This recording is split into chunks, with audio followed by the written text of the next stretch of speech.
Lalu somben nak wis dadi lemah carane tangi piye? Lah ini yang penting kula aturaken teng ngaji mriki.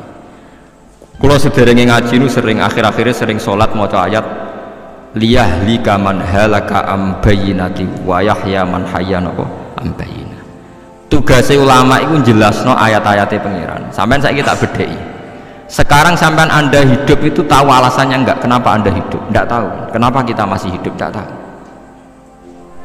Kenapa Anda wujud? Juga enggak tahu.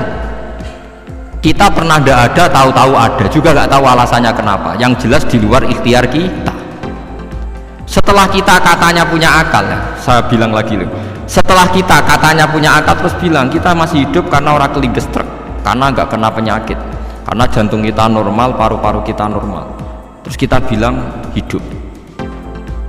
Jadi kita atas nama kebodohan bilang kita hidup karena jantung kita normal, paru-paru kita normal, semuanya normal. Maka kita hidup. Nah ditakoi, lalu kapan kita mati? Setelah jantungnya rusak, paru-parunya rusak, terus kita mati. Tapi orang yang sama kalau ada bilang berarti yang menjadikan hidup itu jantung dan paru-paru. Lalu berarti zaman kita belum hidup itu jantung dan paru-paru harus ada dulu karena itu yang bikin hidup. Ya ada juga, dulu ya ada juga. Loh ya kalau jantung dan paru-paru semuanya normal menjadikan kita hidup, berarti jantung dan paru-paru harus wujud dulu karena itu yang menciptakan kita hidup. Ya ada juga yang tidak tahu. Paling-paling nanti statusnya paru-paru jantung hanya dipakai alat Tuhan untuk menjadikan ada kehidupan yang kita kira ada. Padahal sebenarnya kehidupan ini juga enggak ada karena kita tidak tahu. Sing darani urip ku apa ora roh. Kowe roh maknane urip ku. Ulama kabeh sing alim-alim darani urip ku apa ora mati ngono tok jawabane. Perkara ora iso jelasno. Mulane ning Arab al hayat bidul mamat sing darani urip iku ora mati. Karena nggak bisa dijelaskan. Coba Anda menjelaskan kowe urip ku sebabnya apa? Ada nyawanya, nyawa itu di mana? Terus dia nempatnya di mana? Oh nyempatnya di jantung ini suara iso dijelaskan. Nah ketika hidup Anda tidak bisa Anda jelaskan, kudune sampeyan wayahe tangi sangka kubur juga nggak bisa dijelaskan karena wujud kita ya datang tanpa diundang dan tanpa ikhtiar kita. Nanti tangim sangka kubur ya orang nganggo ikhtiar sama kan, sama-sama ada kesimpulan lillahi rabbil alamin. Nah, tapi manusia atas nama akal sawangan hidup ini ada alasannya karena kita ditangi ada bapak ibu terus kita jadi wujud. Lucu kan, hidup ini disebut ada sebabnya, tapi nanti mati sangka kubur terus tangi meneh dianggap gak punya penyebab. Alasannya sudah dilemah kok ono meneh carane piye? Lah zaman kowe ora ngono dadi ono saiki carane piye? Makanya kalau sudah balik-balik bilang jika tangi sangka kubur iku mukhal, berarti wujudnya Nabi Adam dan wujud yang sekarang lebih mukhal karena tanpa sebab. Ya tanpa apa? Sebab. Lho nggih to, aneh Nabi Adam mbek sampean saiki lho, dadi roh gentayangan dhisik kok apa cucuk dadi sakmen iki. Do diutang, di kasus, do demenan. Aneh budi. Aneh wujud yang sekarang karena wujud nanti ning ora-ora mahsyar wujud dari wujud yang sudah ada.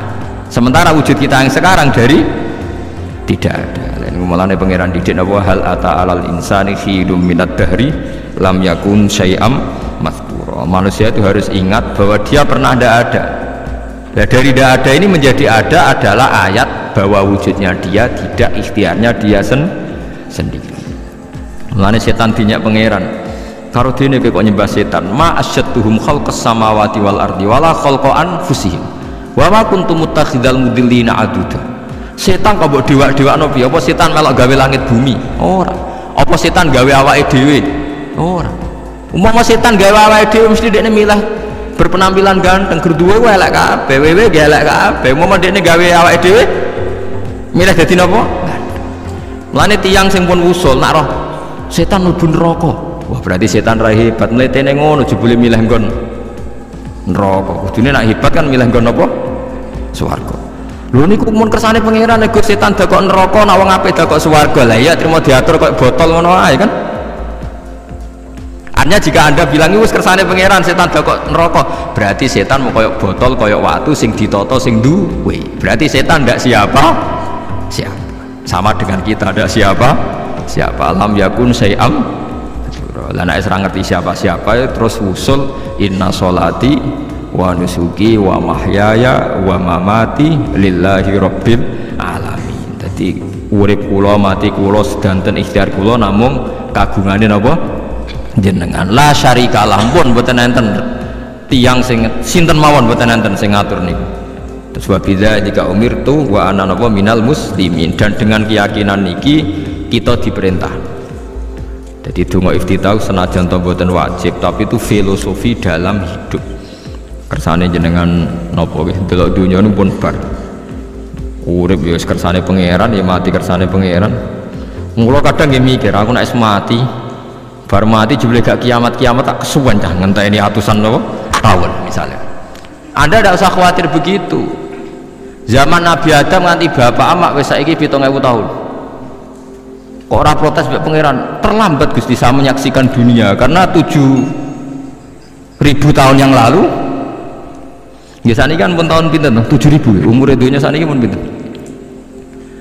SM itu kalau menurut penanggalan agama itu 5.000 tahun. Sebelum Masehi dihitung Nabi Adam itu, pokoknya dihitung langit bumi ini 5.000 tahun. Nah saat ini tahun 2000 sekitar 7.000 tahun. Padahal wonten sing ramal aku umur dunia mau pinten 7.000 tahun. Jadi enak sing mesti utang-utang mun beres nih mun wonten bar nih mun dianggap bar nih mun munten.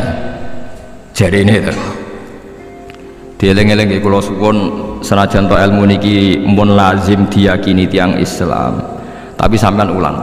Kados srengenge misalnya kula nek delok srengenge niku eling. Berarti urip ning swarga selawasi-lawas itu mungkin. Karena Allah bisa menciptakan benda yang begitu panas tapi punya daya tahan atusan tahun. Pemenang nak cara discovery ya nak ngitung malah jutaan tahun yang lalu, malah mau hitungan kontiwa aja dinosaurus 400 juta tahun. Padahal agama nanggali bumi namun pinten 5.000 tahun sebelum nopo Masehi. Tapi nak cara ngomong ilmuwan jutaan nopo sing ngitung ya sopo terus ke apaan terus. Nggak begini saja kalau sampai melihat matahari misalnya. Matahari itu kan banyak panas sekali. Ternyata Allah bisa mengelola matahari seawet itu ribuan tahun. Apalagi ngelola kita. Kita ini untuk abadi lebih gampang. Karena bahannya tidak panas, nggak gampang rusak. Terus gampang direproduksi, maksudnya gampang digantikan. Maksudnya kan di masalah kan kena. Kaya rohin udah anak keriting akeh kok putune kan gampang. Lho kalau mikir mau gampang ya, misalnya buaya guys yang masyhur dianggap hewan purba yang terlama. Manusa ilang wis ketok angel, misalnya kayak boyo mati ana anake meneh, anake ana anake. Nabi Adam kan wong sitok di ketahanan sampai saiki, gonta-ganti wong. Artinya berarti ada gen Adam yang abadi sampai sekarang kan, karena setiap manusia sekarang berarti ada gennya Adam. Artinya Allah memberi contoh betapa Allah bisa ngatur supaya fisik manusia gen ini abadi. Buktinya Adam nganti saiki kan masih kan lho gitu, pasti diantara jasad kita kan ada unsur Adam. Lah ya Allah gawe sura apa meneh kowe sampeyan swarga ning neraka, Allah tetap punya cara untuk bikin abadi. Mbok piye carane? Tapi melihat Nabi Adam nganti tok sampeyan kan ana bukti Allah duwe cara ngabadekno unsur Adam. Karena tidak mungkin kan dalam diri kita sekarang nggak ada unsur sinten Adam. Sama oleh bantah. Tapi Adam piyambak kan pun kabuntut. Tetapi Adam yang sekarang sampai saiki. Mbok tapi ya ora roh sampean sing turunane Qabil apa sih? Ora roh soalé cek ngono ae. Wong jarine cerita Qabil iku lahire ning swarga. Dirabekno mbek Labuda sing lahire ning bumi. Labuda ku elek gembrot. Habil lahire ning bumi, rapati ganteng, dirabekno Iklima sing wayu. Lahiran swarga. Akhirnya Qabil gak terima, wong aku cah ganteng kok diuntukno cah elek. Mulane saiki nek ana cah ganteng diuntukno cah elek ra trimo ya koyo Qabil. Lah tapi enggak pikirane Nabi Adam ya ora roh ben silang ben sedengan. Mergo nek elek entuk elek kan malah musibah kan. Saiki anake ra melok dosa tapi eleke double. Misale keriting untuk keriting, elek untuk elek, fakir untuk fakir kan ya memperparah tuh. Cara kula jan haram, elek untuk elek rabi cara kula haram. Saiki anake kan ora apa-apa ujug-ujug elek banget lho, ora cuma elek napa? Elek napa? Banget. Jadi cerita kan ngoten, walhasil akhirnya tukaran, mergo Qabil gak terima. Pas tukaran dipisah Nabi Adam. Angger sing takorupe sukses berarti ikhtiare bener. Ya mau Habil nyembelih wedhus, sing Qabil seneng buah-buah. Mulane seneng buah-buahan itu rodok masalah, dianggap simbole wong-wong sing seneng mapan. Mulane kene Umar rasa di buah-buahan akeh-akeh, cukup gedang siton, sesuk katesnya siton, ora usah semua buah-buahan wonten. Iku dhisik kurbane sinten? Qabil. Tapi sing melarat teman-teman yo keliru, dhisik Habil saleh iku omahe cek penuh daging, paham? Perkarane kurbane cek wedhus. Ora pitik, mergo bedigasan pitik niku. Jadi ada sebuah toriko sing ngaramno anak buahnya mangan pitik, perkarane wong ku pakwane koyok sing dipangan. Ya repot aku tadi. Ya repot aku terus repot. Berarti nak sering mangan welut tak bulan. Ngono berlebihan, toriko niku napa? Berlebihan, wis biasa mawon. Kula nggih boten fanatik gitu biasa. Tapi kalian kulo rasa seneng mangan, jadi kan unsur hewani saya kan tidak banyak. Kulo rapati seneng nopo mangan. Walhasil akhirnya Qabil korbannya nggak diterima, Habil diterima. Terus semenjak itu juga akhirnya walhasil Qabil mateni Habil. Jadi makanya konflik wedoan, konflik tertua, mental membunuh, ya mental tertua. Pertama peradaban manusia itu dibangun rebutan wong wedok dan saling membunuh. Nek orang tukaran kira usah gawa, itu tradisi terlama, nggih, tradisi terlama manusia. Mesir kok bentrok padha Islame, Irak, Syria kok bentrok itu tradisi terlama.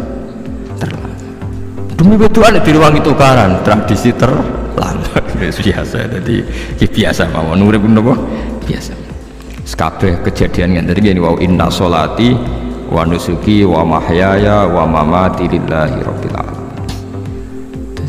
Macam-macam ya nak tiyang tasawuf ngartekno kabeh iku kersane Allah. Nak tiyang fikih ngartekno semua ibadah kita diikhlasno ora golek imbalan, namung kabeh dipersembahkan kangge Allah. Cuma teori fikih ini ada kelemahannya, kesannya Allah itu butuh kita kasih. Padahal kita bisa sholat yang nganggo hidayate pangeran, iso zakat yang nganggo dunyane pangeran. Kok kowe ngrasa zakat itu dunyane sapa?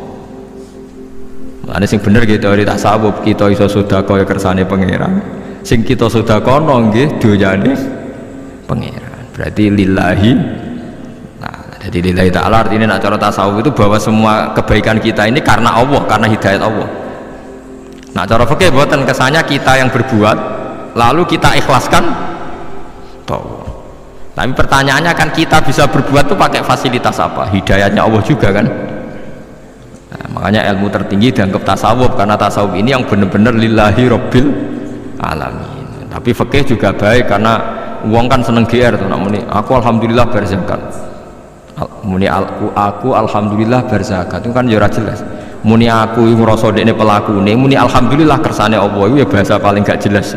Tapi apa muni ngono, aku alhamdulillah bersolat. Ya pamer nak aku bersolat, tapi ya ngakoni nak kabeh kersane Allah. Lah nak kersane Allah sing dipamer apane kan ya ora jelas ya.